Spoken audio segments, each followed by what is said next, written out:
அனைத்திந்திய அண்ணா திராவிட முன்னேற்ற கழக ஆட்சியில்தான் முதலாக 2014ஆம் ஆண்டு இதய புரட்சித் தலைவி அம்மா அவர்கள் தமிழகத்துடைய முதலமைச்சர் இருக்கின்ற காலகட்டத்தில் இந்த கீழடி அகழாய்வு பணிகள் துவங்கப்பட்டன.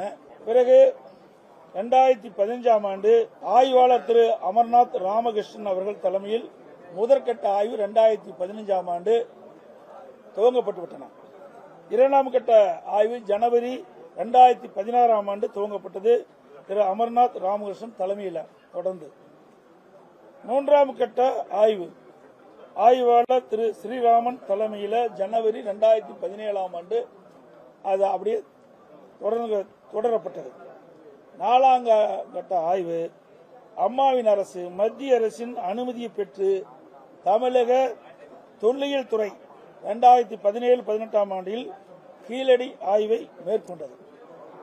ஐந்தாம் கட்ட ஆய்வு தமிழக தொழில் துறை 2019 ஆண்டு ஜூன் மாதம் நடத்தப்பட்டது. இப்படி அனைத்து இந்திய அண்ணா திராவிட முன்னேற்ற கழக ஆட்சி இருக்கின்ற பொழுதுதான் கீழடியில் அகழ்வாய்வு பணிகள் எல்லாம் மேற்கொள்ளப்பட்டு நடைபெற்று வந்தன. அந்த காலகட்டத்தில் தான் கிடைக்கப்பட்ட அந்த அரிய வகை பொருட்கள் எல்லாம் காட்சிப்படுத்துவதற்காக மாண்பு அம்மாவுடைய அரசு சுமார் 12.5 லட்சம் 12.5 கோடி மதிப்பீட்டில் ஒரு பிரம்மாண்டமான அருங்காட்சியகம் கட்டுவதற்கு திட்டம் தீட்டப்பட்டு நிதி ஒதுக்கிடப்பட்டு டெண்டர் விடப்பட்டு அதுக்கு அடிக்கல் நாட்டப்பட்டு விட்டது. அதுக்கு பிறகு ஆட்சி மாற்றம் வந்தது.